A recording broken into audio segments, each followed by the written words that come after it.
शव यात्रा। अमरपुर नाम के एक गांव में विमल हलवाई अपने 2 छोटे बच्चों और बीवी के साथ रहता है।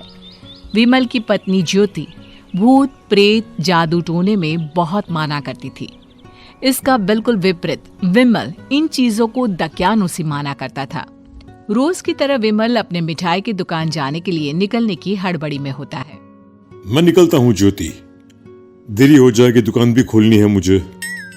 अजी ध्यान से, आज अमावस्या है। रास्ते में कोई कपड़ा या कुछ भी गिरा हो तो उसे लांग मत दीजिएगा, बगल से चले जाइएगा। अरे ऐसे तो तुम मुझे पागल ही कर दोगी क्या? हाँ, मैं नीचे देख कर चलूं कि सामने से कोई गाड़ी घोड़ा आकर मेरे ऊपर से चला जाए? दोनों हालत में तो मेरी ही मौत है। अरे क्यों सुबह सुबह इतनी अपसुगनी बातें कह रहे हो जी? मेरे गांव में तो ऐसा आंखों के सामने होता हुआ देखा है मैंने, इसीलिए कहती हूँ, वरना मुझे क्या, पड़ोसी को तो नहीं कहना चाहती मैं। पति हैं आप मेरे, इसलिए बोल रही हूँ।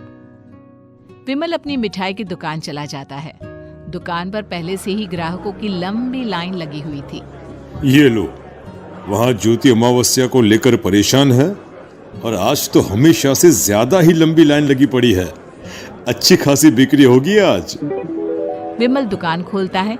एक के बाद एक ग्राहक उसकी दुकान पर मिठाई ले रहे होते हैं।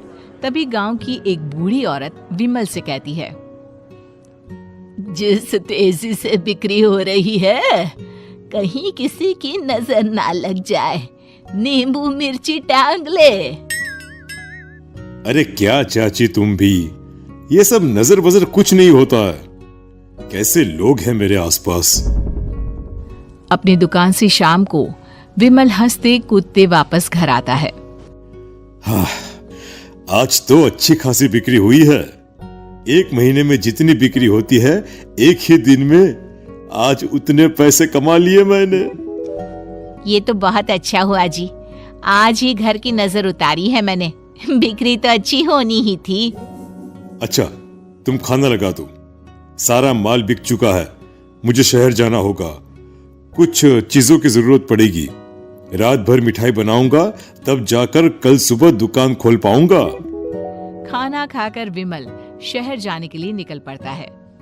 सुनिए जी, ध्यान से जाइएगा। चौरस्ते पर किसी जादू टोने की चीज पर पैर मत रख दीजिएगा। हे भगवान, हद हो गई ज्योति, ये तो मैं जा रहा हूं। विमल गुस्से से शहर जाने निकल पड़ता है। रात का काला घना अंधेरा, चांद की एक भी किरण ना होने के कारण अंधेरे में कुछ भी देख पाना मुश्किल था। जंगल के बीच के एक अधकच्चे रास्ते से विमल जा रहा होता है। चारों तरफ गुफ अंधेरा और सन्नाटा सुनाई दे रहा था, और सुनाई दे रही थी विमल के पैर के नीचे आ रहे सूखे पत्तों की आवाजें। तभी अचानक दूर से उसे कुछ आवाजें सुनाई देती है।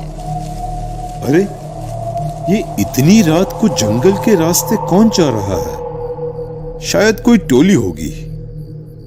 राम नाम सत्य है, राम नाम सत्य है, राम नाम सत्य है, राम नाम सत्य है। धीरे धीरे आवाज कुछ कुछ सुनाई पड़ती है। आवाज धीरे धीरे और नजदीक आती सी लगती है। विमल देखता है कि उसके सामने से सजी धजी सफेद कपड़े में लिपटी एक अर्थी निकल रही है, जिसके साथ 5 लोग ही थे। 4 आदमियों ने उसे कंधा दिया हुआ था। एक मटका लिए आगे आगे बढ़ रहा था। विमल के बिल्कुल सामने आकर अर्थी रुक जाती है। उसमें से एक आदमी विमल से कहता है, अरे भाई, जरा अर्थी को कंधा लगाना, मैं बहुत थक गया हूँ, बड़ी मेहरबानी होगी।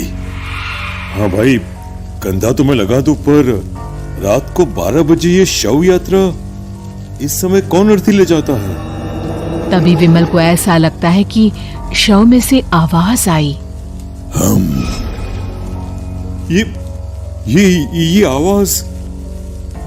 मजबूरी है भाई, आप कंधा दीजिए, मैं रास्ते में सब बताता हूँ आपको। विमल अर्थी को कंधा दिए चल रहा होता है कि उसे ऐसा लगता है कि हाथ में मटका लिए जो आदमी शव के आगे चल रहा है उसके पैर उल्टे हैं। क्या हुआ भाई, हकला क्यों रहे हो? वो आपके साथी के पैर उल्टे। विमल अपनी बात पूरी भी नहीं कर पाता कि वो देखता है कि उस आदमी के पैर तो सीधे ही हैं। अरे नहीं, कुछ नहीं, मुझे शायद वहम हुआ होगा। धीरे धीरे सब आगे बढ़ रहे होते हैं। तब विमल को अचानक लगता है मटके में से एक हाथ बाहर आ रहा है। विमल घबरा जाता है। इसके पहले वो कुछ बोल पाता, कल्लू कहता है, मेरा नाम कल्लू है। हम 6 दोस्त थे, जिसमें से एक को तो तुम सोया हुआ देख रहे हो। इतनी पक्की दोस्ती थी कि जैसे हम सब सगे भाई हैं। पर किस्मत का कोई क्या कर सकता है। आज से 4 साल पहले एक नदी में हम सब नहाने गए थे, जिसमें डूबकर राजेश की मौत हो गई। किसी मजबूरी के कारण हमें उसकी अर्थी को रात को ही शमशान घाट ले जाना पड़ा।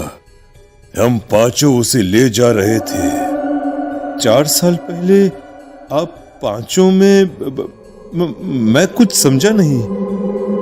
मंकू अपनी गर्दन पीछे घुमाकर अपनी आंखें बड़ी बड़ी कर विमल से कहता है, अरे भाई, पूरी कहानी खत्म होने दो, फिर बीच में बोल लेना, ठीक है? तभी रास्ते में एक हादसे में अपने दोस्त के साथ हम सभी मर गए। वो सामने देखो, हमारा दोस्त। विमल सामने देखता है। उसे दिखता है कि एक ऐसा आदमी जिसका शरीर कई जन्मों से पानी के अंदर रहने के कारण सफेद पड़ गया है। उसकी आंखें बाहर की ओर निकली हुई थी।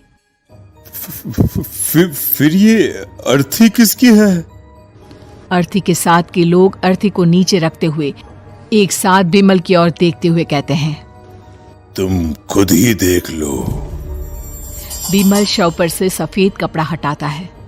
शव की जगह खुद को ही देखकर विमल के होश उड़ जाते हैं। वो शव विमल की ही थी। पलक झपकते ही विमल उस अर्थी की जगह पर होता है। 6 के 6 दोस्त उसी तरह अर्थी को उठाकर चलने लग जाते हैं। राम नाम सत्य है। राम नाम सत्य है। राम नाम सत्य।